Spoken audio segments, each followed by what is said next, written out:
Hello, everyone, and thank you for joining us. My name is Lauren Kaur. I'm on the public engagement team at Mercy Corps, based in Portland, Oregon. I'm excited to spend the next hour with you, viewing our photographer Ezra Millstein's captivating images and hearing his stories. As we're all aware, the rapid spread of the COVID-19 global pandemic is affecting all of us across the globe in different ways.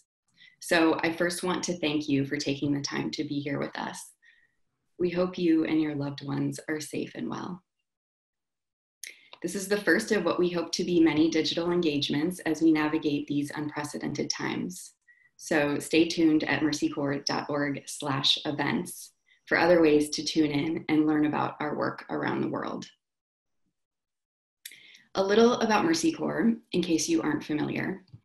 Mercy Corps takes a holistic approach to our work, and it looks a little different in each of the 43 countries where we have programming. There are two main drivers that run constant. We respond to the urgent needs of today, such as providing food, water, and other basic necessities after an emergency. And then we move into stronger tomorrows, where we work to strengthen communities through long-term economic development.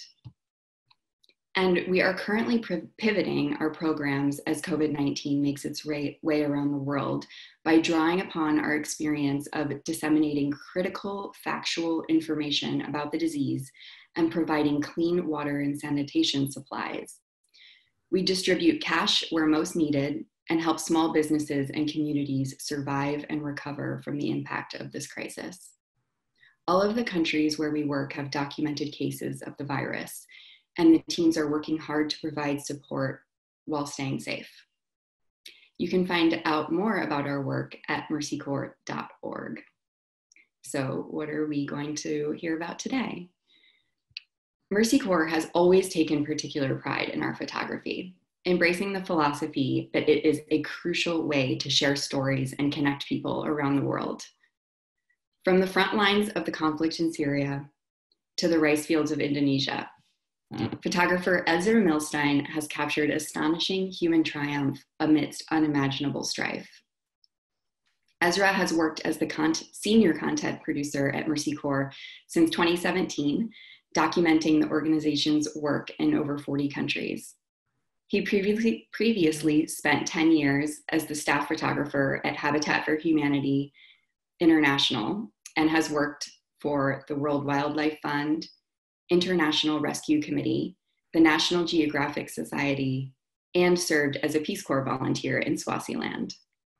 Ezra has created award-winning documentaries that have been featured in film festivals around the world. He lives in Portland, Oregon, with his wife, Darla, and their daughter, Isabel. So before I hand it over to Ezra, I just want to let you know, if you would like to ask questions, feel free to ask them anytime throughout the presentation in the Q&A box at the bottom of your screen. And we will leave time at the end of Ezra's presentation to ask questions. But if we don't get to all of them, we will be following up with people individually. So to make sure that your question is addressed. And we will also be sharing a recording of this webinar. So Ezra, thank you for joining us today. Take it away. Thank you, Lauren. And thanks to everyone for joining us today. A lot of you may have seen one of the presentations I did last year. I'm really glad to be back again talking to you this year.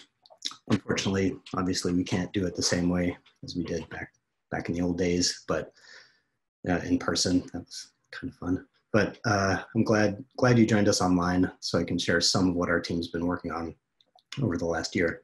It's been a really eventful year, really busy. I traveled to 8 Mercy Corps countries, and 4 of them were actually new ones for me to do work for Mercy Corps. Shot over 75,000 photos and some video. So it's really hard to narrow those down to pick the ones to show you today, but I will be sharing a small selection of some of my favorites from places like Guatemala, Gaza, the Bahamas, and Indonesia. I'm gonna jump right in and start with Guatemala, which It's a really beautiful, really colorful place. As you can see from this photo of this church taken in the Western Highlands.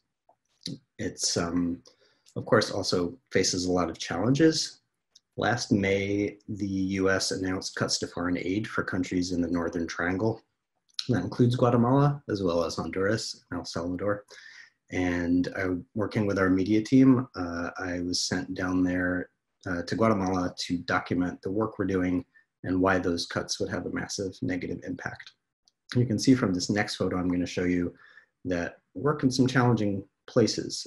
This is in Guatemala City, and this is one of the neighborhoods Mercy Corps has been working in there. You'll notice the spray painted 18 on the wall there.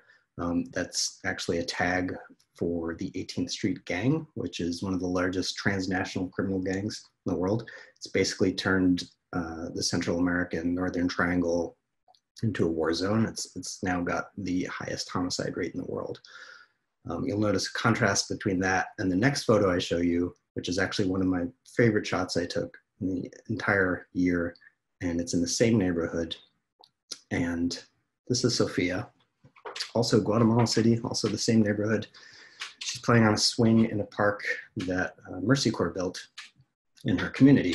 And Mercy Corps has these infrastructure projects that are part of what we call the Convivimos program.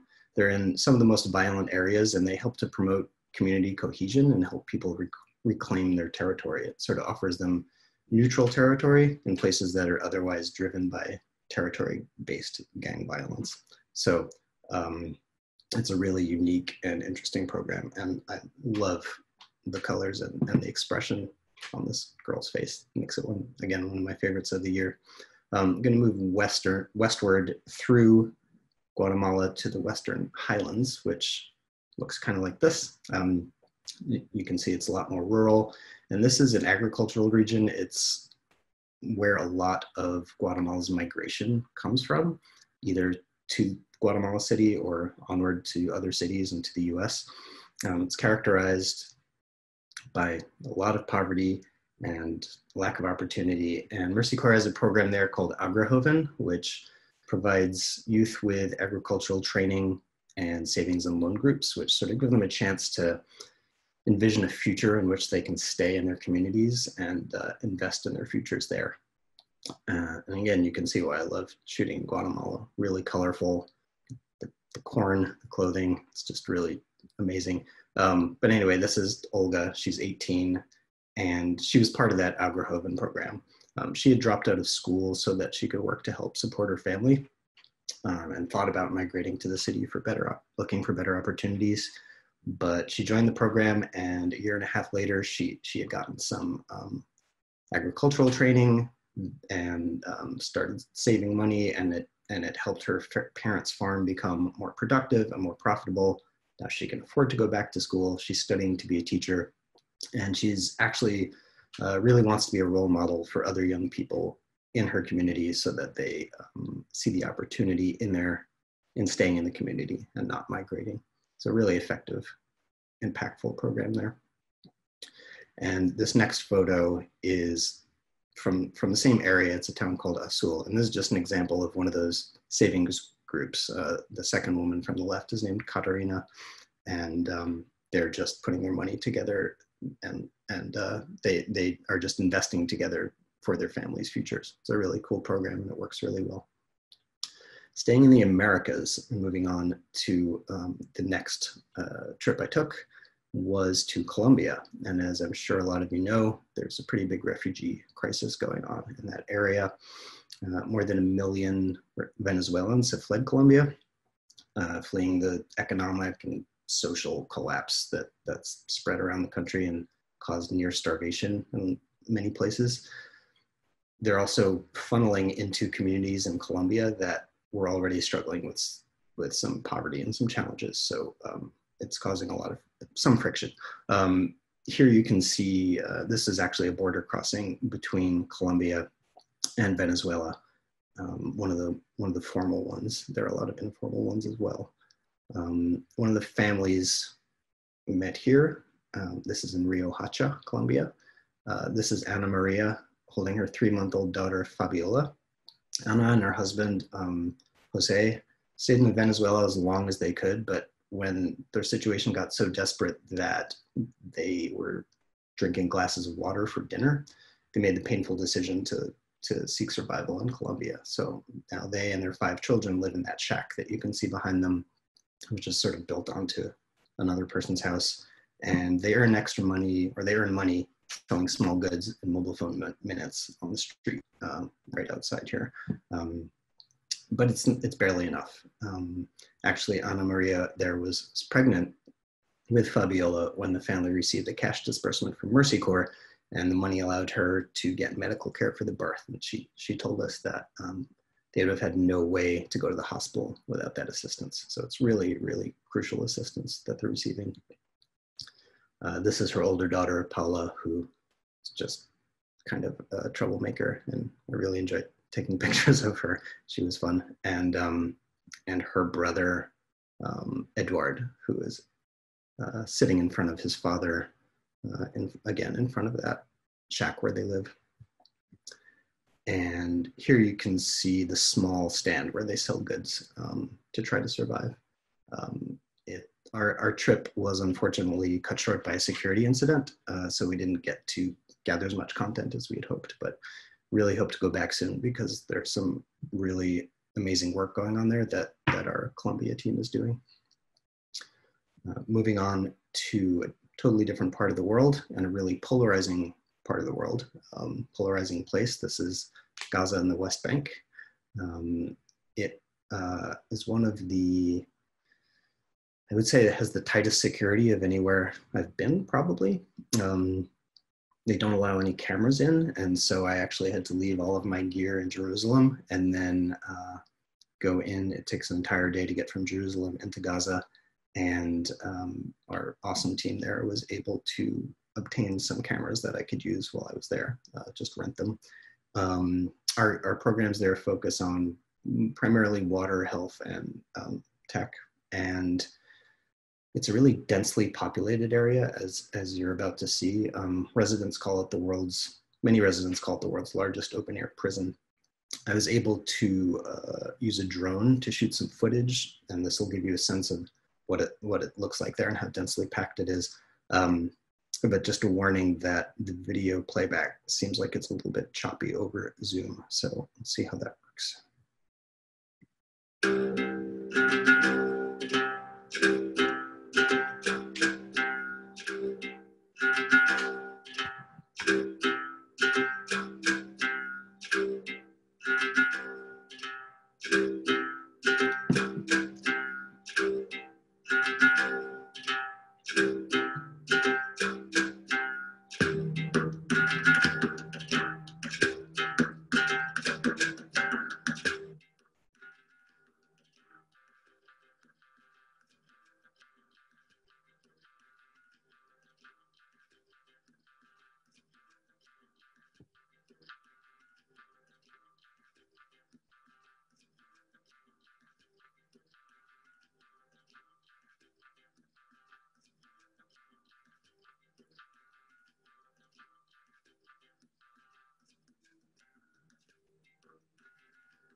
So that gives you just a little sense of what it's like there. I know video doesn't work that well over Zoom, so that's why there isn't a lot in this presentation. But anyway, move on to some of the photos from Gaza. This is a boy getting some drinking water from a Mercy Corps water point in southern Gaza.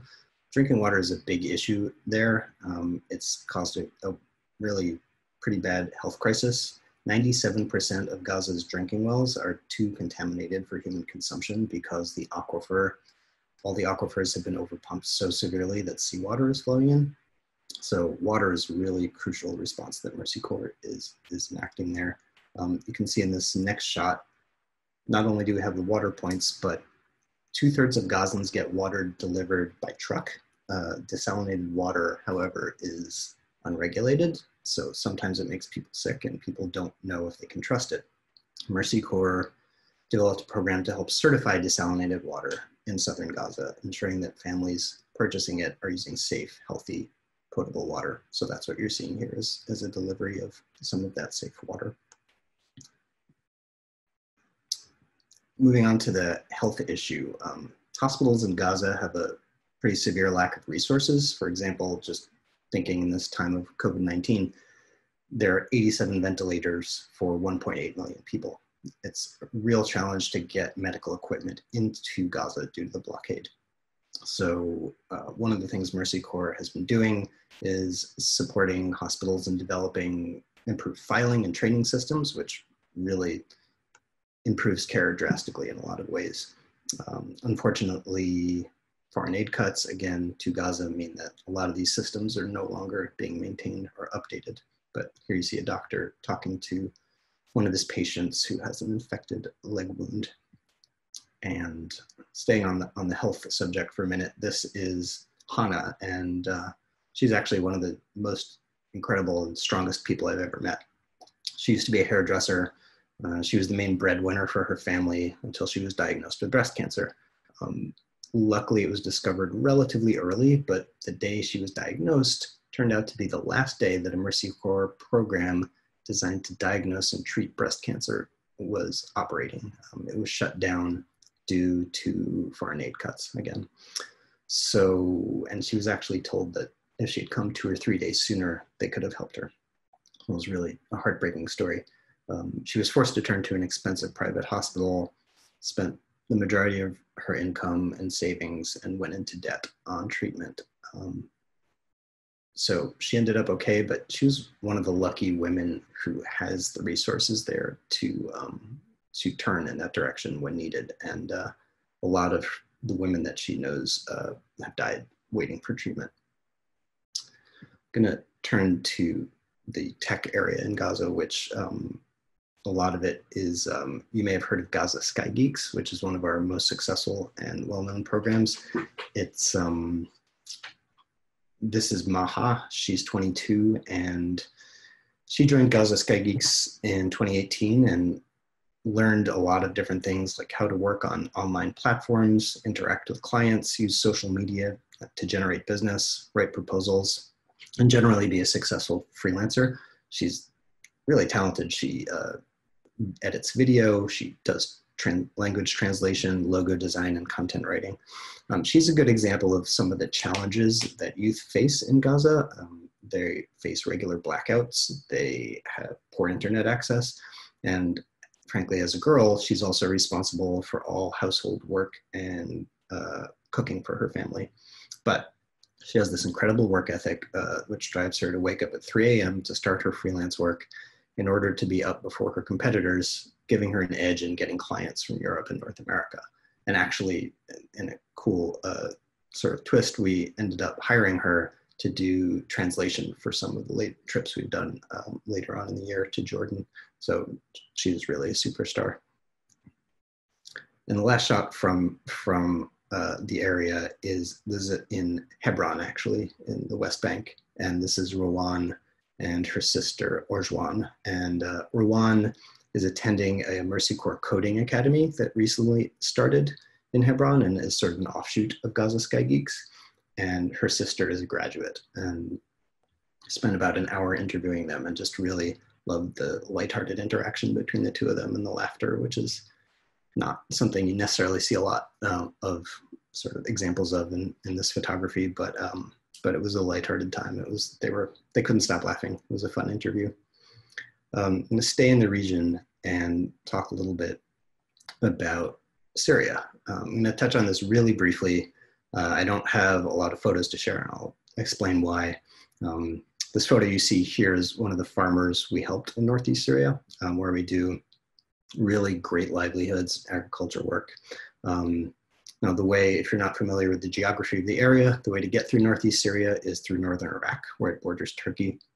So in October of last year, we flew into Erbil in northern Iraq, spent a night in a hotel, and the next morning was getting ready to drive into Syria, and got a New York Times news alert on my phone saying that the US was pulling its forces out of northeastern Syria. So I texted the country director and was like, what do you think of this? And she said, get some rest, it's gonna be a long few days. And she was right. the car pulled up and I got in and we drove on into Northeast Syria. Spent a couple of days interviewing and photographing our staff and our program participants there. Pretty standard, uneventful. And then one night we were alerted that Turkey had decided to invade northeastern Syria. We were in a place where airstrikes knocked out water supplies, and there was an ISIS car bomb that went off. People were lighting fires in the street, protesting the invasion, as you can see here, the shot I took on my phone. We were locked down and told to have a go bag ready in case of evacuation. The next morning, we got word that we were being evacuated, so we headed out. On the way out, we had to pass pretty close to the Turkish border where, you know, a lot of the conflict was going on. We stopped at the office and staff gave us some cash and some documents to carry out because NGOs are considered terrorists by a lot of actors in the region. And so if they were to find documents that said who our staff was or who program participants were, they would be in danger. And so they were busy shredding documents and getting rid of everything they could. That's why I can't really share any of the photos from this trip, unfortunately. But to give you a sense of how hectic it was, when I went a couple of years ago, this is what the border crossing looked like, going from Iraq, between Iraq and Syria. Just a river, a dude in a boat who, like, you get in, you go to the other side, pretty easy. This time around, it was way more crowded and busy.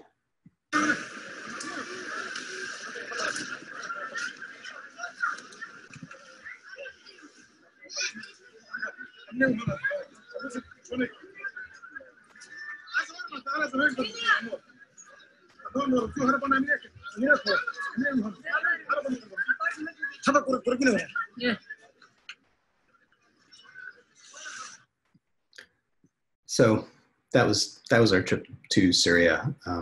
We're hoping that things get better there soon and that we're able to go back and continue the important work that's going on there. Staying again in the region and obviously a related story. I'm going to move on to Jordan. I've now been back to Jordan several times, 3 times for Mercy Corps, which is really nice to be getting to know the staff pretty well there and program participants as well. Something that struck me this time going back, which was a little different, was I was meeting kids in Zadari camp, for example, for the 3rd time, sort of seeing them grow up year after year and still being in the same place. It really gave me a strong sense of how the situation isn't really changing there, how things are not improving. But we have a lot of really interesting programs going on there, some really innovative. This trip focused particularly on a few different things, but inclusive education and cultural heritage programs are the ones that I'm gonna talk to you about. I'm gonna start with this photo of Muhammad. He's 13, and he's looking through the window of his family's caravan in Zadari camp. Having fled the war in Syria, they live in this camp where, you know, trauma is an issue. They have difficult living conditions and an uncertain future, and it's really put a lot of stress on them, on Muhammad's family. And it puts the whole community at risk. So to improve the well-being of families, Mercy Corps has this program called Ishraq, which provides activities in which members of the family are sort of encouraged to work together, to manage stress, to connect with each other, build understanding, and learn to better support one another. And this is Muhammad's father. And he says that the activities they've done have really transformed the family, that he's learned to respect the opinions of his wife and children, and now makes sure to give them an opportunity to express themselves and consider their opinions. So it's a really impactful and cool program. And next thing I'm going to show you is probably the coolest tech innovation story that I've seen in all my years at Mercy Corps. We have this inclusive education customization and repair workshop that makes all kinds of things for kids, wheelchairs and prosthetics in Zadari. They recently got this 3D printer that you see here on the screen, and I was on hand when they were printing actually a hand for a kid named Mohammed who received the first prosthetic hand made by the printer. And I shot this time lapse, which you can see is actually a 2-hour time lapse, but it's just a shot of some of his fingers being made. And this is what they look like when they come out of the machine. This is Tamer, a volunteer at the workshop who's putting the hand together. And here you can see some more detail of how he's doing it, just sort of tying the fingers onto the base and stringing it all together. And I was lucky enough to be on hand when Mohammed tried on his prosthetic hand for the first time. He was a little baffled by it at first, but really excited to try some of his favorite activities like gardening and badminton with 2 hands. Now, he also receives one-on-one support to strengthen his muscles and learn how to use the prosthetic through Mercy Corps' inclusive education program. But here you see a shot of him playing badminton. You can see he asked for his hand to be painted a different color, which he chose, which he liked. And here's a quick video of him at home with his family eating breakfast.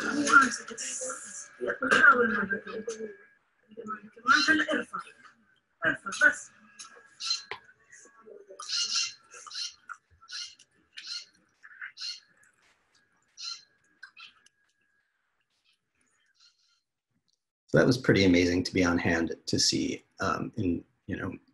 this kid's life being changed just in one instant. It was a lot of fun to have that sort of immediate difference, to see him go out and start playing with his friends. Very cool.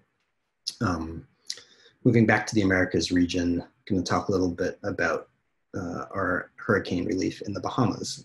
In September, as I'm sure you all remember, seems like a really long time ago now, Hurricane Dorian made landfall as a Category 5 hurricane, with gusts of over 200 miles per hour and a storm surge of up to 23 feet.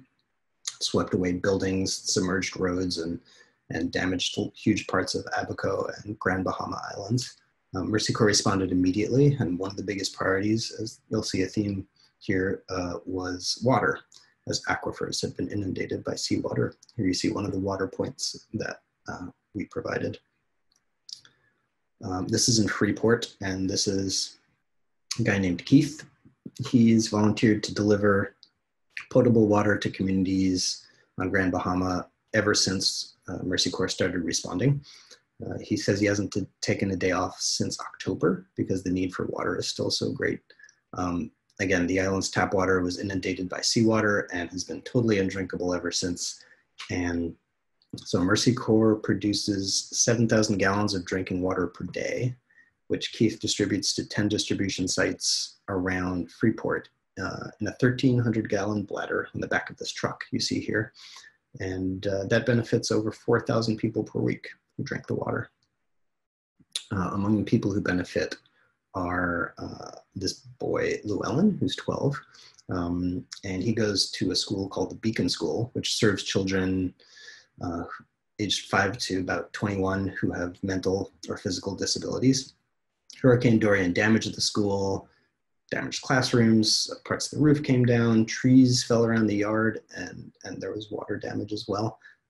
Interestingly, by law, schools in the Bahamas cannot open if they're unable to provide water for their students. So Mercy Corps providing water supplies to the school was absolutely necessary to allow them to reopen. And here you see Regina Wallace, also in Freeport.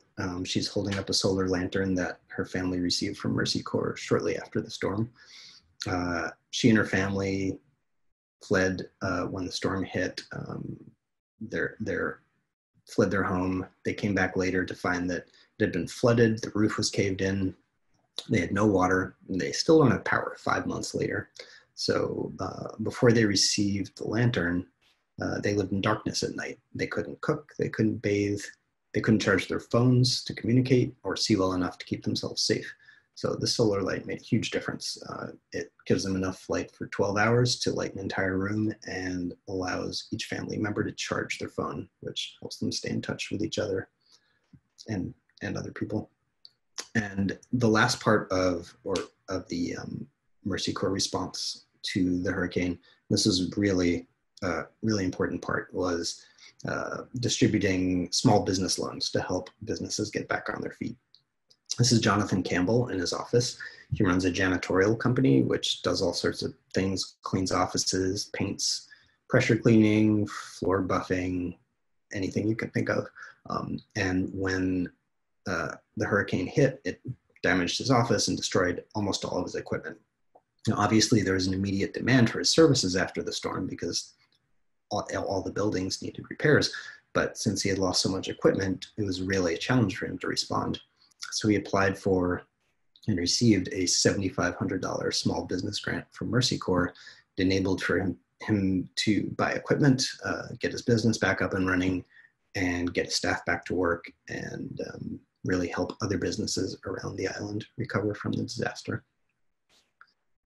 Lastly, I'm going to talk about Indonesia, which was actually my most recent trip. I got back right before the COVID-19 stuff started really getting bad. This is Mercy Corps' Piva Bell. She's walking through a obviously house flooded with mud. This past January, heavy rain caused a ton of flooding in Western Java, and water and mud were ceiling high in some places, destroying structures, wiping away belongings, and lots of families had to flee. Mercy Corps provided emergency kits in response, hygiene kits, shelter kits, cleaning kits to the most vulnerable people, and has installed water points to prevent the community from relying on poor quality river water. So again, you see this theme of water. This is a nearby town called Sukarami, and this is Isa. She's 36, and again, when she returned home a few weeks after the flooding, the entire front of her house, where her kitchen used to be, had been swept away, along with nearly all of her belongings, and the well that provided her with water had been damaged. So she's a widow, she's a mother of two, caregiver for her elderly mother, and little means to support her family. But in the aftermath of the flood, Mercy Corps provided her with supplies to meet their basic needs, and also installed a water point just outside her home, which provides clean water she needs for cooking, cleaning, and drinking. This is in a town called Sindai, also in Western Java, and this is Teti. She's 6 years old, walking through her community's mosque, which had been flooded. I took hundreds of photos in this mosque. Like, they had to drag me out of there, as our writer who went with me will tell you. Like, they just kept asking me if I was done, and I was not done, because it was such a dramatic scene, and the subject matter and the light were just really engaging. So yeah, I'd love to share hundreds of pictures of this with you, but I'm only going to share a couple.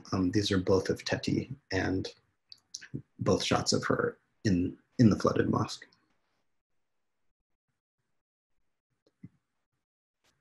I'm going to move on to a town called Pajagan, also in Western Java. This is Yuyun, and she's 29. She's bathing her daughter, Mayra, who's 9 months old, in the back of their temporary shelter. Their former community was also demolished by the flood. And again, they depend on a Mercy Corps water point to receive the clean water that they need for cooking, cleaning, and bathing like this. Just love the sort of light and intimacy in this photo. And next, see a sort of dramatic shot of some earthquake damage. Actually, this is now moving from Java to Sulawesi, and this shows you the impact of the 2018 earthquake near Palu. Houses in this town called Bangka were buried in mud, obviously almost up to the roofs, some above the roofs. Also, a lot of the town's farmland was destroyed. Heard some really, really disturbing stories about what people went through during this earthquake. Mercy Corps responded by distributing emergency supplies, to help people get through the immediate aftermath, and has since built water points in the community. And you can see now, this is Wani, who's 29 and lives in that community. Here she's revisiting her father's house, which was filled with mud during those mudslides after the earthquake. The same mudslides not only like totally demolished her house and wiped out her rice fields, which was her main source of income. So she and her family are now displaced in a nearby tent community, and they don't have anywhere else to go. And again, they received emergency supplies and use Mercy Corps water points. And same village. I love the look of determination on Fitriani's face. She's 45. She's cooking lunch for her grandson, Verza.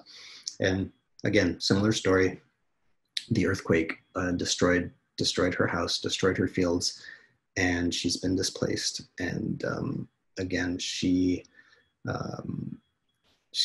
was piecing together her family's water needs from trucking, from traveling to distant areas to collect it, or buying it bottled. But with clean water now accessible near her home from Mercy Corps water point, she has one less burden, one less time constraint on her.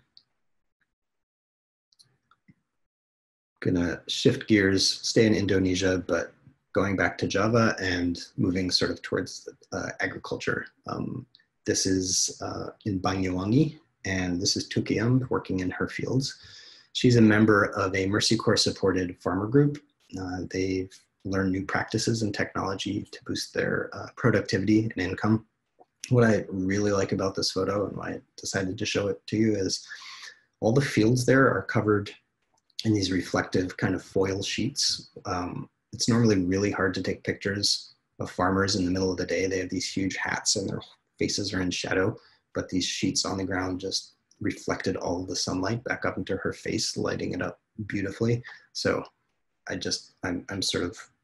want to go back and take all of my farming photos in this particular community, or hope that they, that other people adopt this foil technology.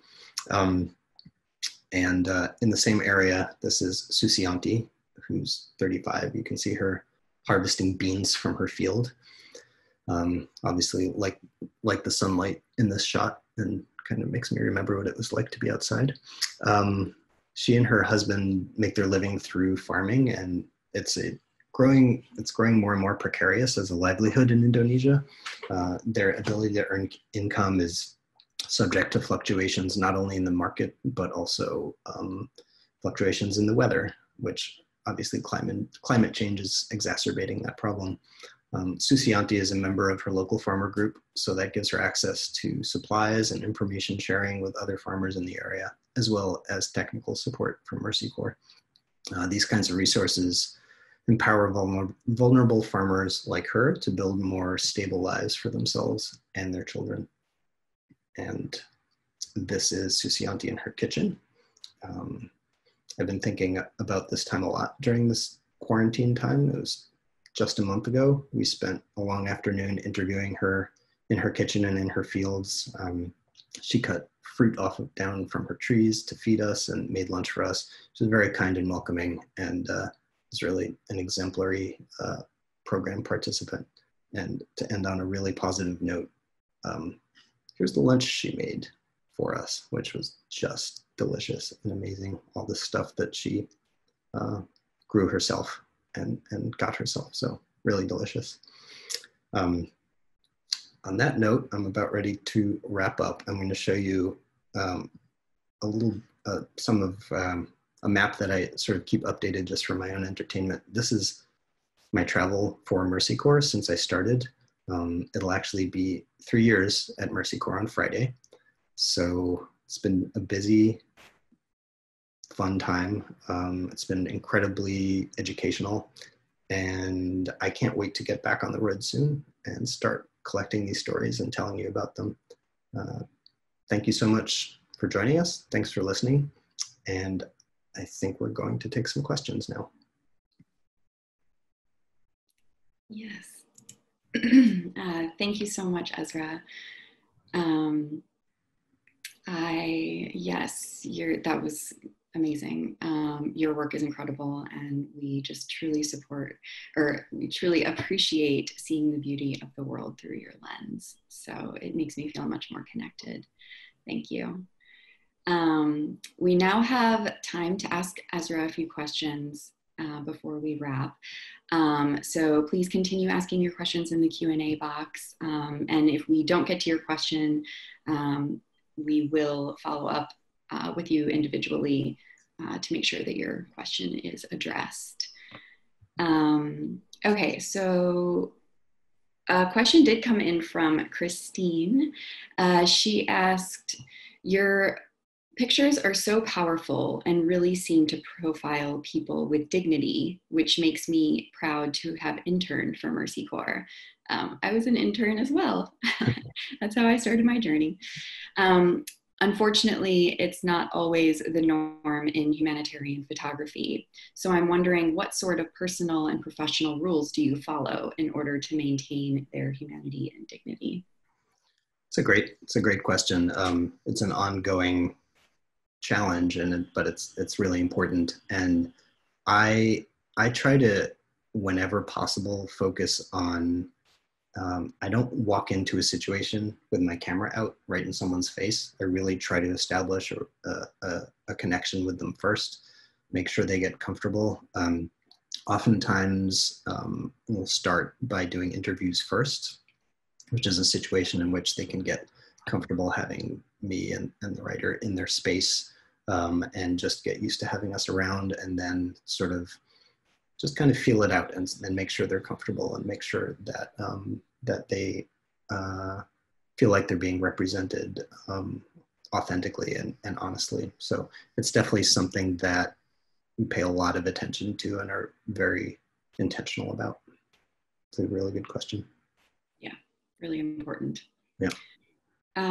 We have a question that came in from Jill about our global programming and how it is changing to address COVID-19 around the world. So Ezra has not been able to travel since the lockdown here in Oregon went into effect.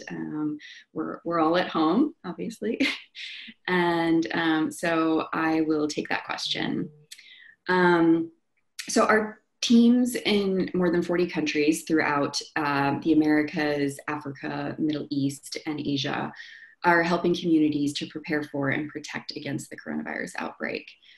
I do want to reiterate that we are not a medical NGO, but what is a public health crisis now will soon be a global economic crisis. And so our work is more relevant now than ever. Our work includes programs focused on water and sanitation, cash assistance to give people the dignity to choose what they need and when, and food security. And I'd like to share just a few quick examples. So one example I want to call out is from Ezra's presentation. He spoke about Gaza Sky Geeks. So not only do they continue to work, but they are using their community of networks to share accurate and up-to-date information about the COVID-19 response. At the same time, the program is supporting online training to help hundreds of thousands of students who cannot go to school and workers who are learning valuable digital skill sets that can provide financial lifelines for their families. That's Gaza Sky Geeks is an amazing program. In the Democratic Republic of Congo, the DRC, they are training 2,000 community action groups on prevention, risk mitigation, and surveillance. And they are also establishing hand washing stations and working with partners to broadcast messages on local radio stations, which is pretty cool. And then in the United States, we do have a domestic response here in Oregon and up in Washington. We're providing online guidance and consultations for entrepreneurs and small businesses. And we're also pausing any repayments for the loans we've given to local small businesses. So I hope that answers your question. And Megan asks, Ezra, with all of the security in Gaza, how are you able to fly a drone? We're all wondering that. Good question. Drones are actually used a lot there to film weddings, for example. and purposes like that. So there are just like anywhere else, you can just rent them. I was surprised by that, but it's, we work very carefully with our security team to make sure that the way we're doing those kinds of things is within the rules of wherever we are. And it was something that was not a problem to do there. What would you tell someone who wants to be a photographer for an NGO? Well, it's definitely a tough time for that. It's I would say if you love it, then pursue it. It's a great job. It allows you to see the world. It allows you to meet incredible people and really feel like you are making a difference in their lives. And if you have that sort of drive within you to be a storyteller and the eye to be a visual storyteller, and it's what you love to do, then I mean, there is no day. Every day that I work as a photographer is better than than any other job I've ever had. And particularly at this time when I'm grounded, I appreciate it more than ever. So if you want to do it, just the key is to just shoot and shoot and shoot. Just keep practicing, even if you can't get overseas, or you then try to volunteer with a local NGO once that's possible. NGOs absolutely need photographers, and many of them cannot afford to pay for really expensive professional ones. So if you are willing to work for them at a reasonable rate or volunteer for them, they will probably accept your work. So it's all about practice and really shooting the things that you're passionate about. Thanks. Yeah. What are some of your biggest challenges in capturing the Mercy Corps mission through a lens? That's a good question. I think it just takes a lot of time. I think that, when you think about some of these places, going to Indonesia takes 2 to 3 days to get there. Once you get there, it takes a lot of time to get around the country. And then, you get, let's say, to Jakarta, and then you have to fly to Sulawesi, and then you have to drive another 3 hours to the spot where you're shooting. It's just, there are a lot of time, it's very time consuming, and so you have to invest a lot of time to get to the place just to shoot, which puts a lot of pressure on making sure that everything you shoot turns out really well. Because once you put in all that time and effort to get somewhere, you need to get something out of it. So I think that combined with it's a real I would say the physical toll it takes is real. The constant travel, long days. This trip to Indonesia was 3 weeks with 1 day off. Every day was long days of travel and work and being in the field. And so I think just keeping the energy up and keeping focused and that sort of thing is probably one of the biggest challenges as well. And speaking of challenges, Steve asked, he noticed on your website a photo with a little child. I'm guessing that's Isabel, your daughter. He says, if I may ask, how do you juggle having a family with such frequent overseas travel? Thanks for any insight. That is such a Steve question. It's tough. There's no question about it. And my daughter is 3, and the older she gets, I think the harder it becomes, because she sort of knows more what's going on and understands that I'm leaving. I look at it from the perspective of, I want to try to set a good example for her, both in the sense of doing something that I love and doing something that I think helps other people. And so she may not appreciate that now. Pretty sure she doesn't, but I am hopeful that she'll appreciate it in the future. And in terms of balancing the time, it's just, frankly, when my wife met me, I was already doing this. And so she doesn't really know, like me being grounded is kind of weird. Me being here all the time is a little confusing for everybody. So I think, people put up with all kinds of different kinds of situations. Think about families that are military families where people are away for a year at a time, situations like that. So people are able to adapt. And if it's something that really is important to you, I know my family, like my wife, for example, views it as part of her sacrifice towards the mission of what Mercy Corps is trying to accomplish, to have me gone so much. So if it's important enough to you, you just kind of figure it out. Yeah, thank you. David asks, he says, in many past situations, refugees in camps have harbored hope that they will ultimately leave the camps and be allowed to emigrate somewhere. What is your sense about refugees you encounter today in the camps, about their realistic hopes that the camp won't become a permanent destination for them? Good question. It's a great question. It varies a lot, frankly. I have met, and even within the same camp, within Zaatari, for example, in Jordan, I have met people who talk about going home as soon as they can, and I've met people who talk about never wanting to go home. A lot depends, I think, on what their experience was at home and what happened there, and what their experience in the camp is.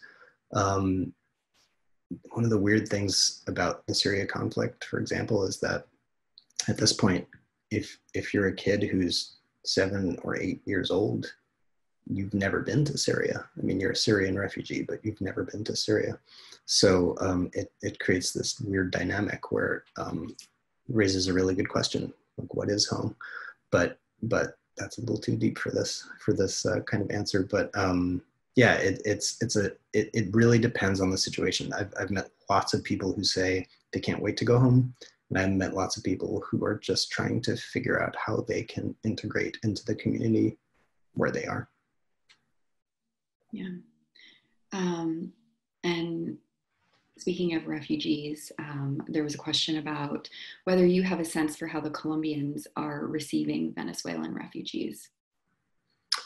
From what I have seen, which is, a brief perspective, they were very open to receiving the refugees and very understanding of what they were going through. It wasn't that long ago that Colombia was in had a pretty bad economy. And so I think you'll see in parts of the world where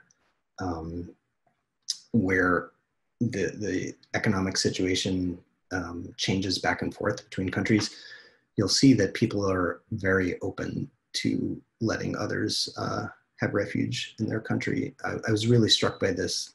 This is not about Colombia, but I was particularly struck by this in Uganda, where they were having South Sudanese refugees come in, and they were giving them land, and they were letting them work anywhere in the country they want. And it was really striking. And part of what people told me there was the reason was that they had been refugees previously, and they had been going into Sudan. So, that kind of perspective lets you be really welcoming to people, I think. And that is the sense that I got from what's going on in Colombia. Thank you for that. So we have time for one more question. I assume you work with interpreters. How is it to have this in-between layer when you're gathering stories and trying to make your subject comfortable? It's a challenge, there's no question. And it depends on the interpreter. Sometimes we use professional interpreters, sometimes we use staff. As a whole, it's a really hard job. I'm always incredibly impressed that anyone can listen to one language and spit out another one at the same time. But I think a lot, as you know, like a lot of communication can be nonverbal, and just being in someone's space and being sort of smiling and being non-aggressive, being just acting very sort of respectfully can get you a long way. And so I think that combined with a good translator makes it work relatively smoothly. It would obviously be ideal if I spoke all 40 languages of all the countries, or who knows how many languages where Mercy Corps works, but English and Spanish is about it for me. So yeah, so I depend on interpreters a lot, and they do a great job. Great. Okay, well, thank you again, Ezra, for sharing your beautiful photos and videos and important stories. We really appreciate it. And thank you all for joining us today. We are only able to do this kind of work with help from our supporters. So for those of you who continue to support our work, thank you. And for the others, we're so glad you tuned in, and we hope you'll consider joining our community of humanitarians. Thank you again. Be safe and take care of each other.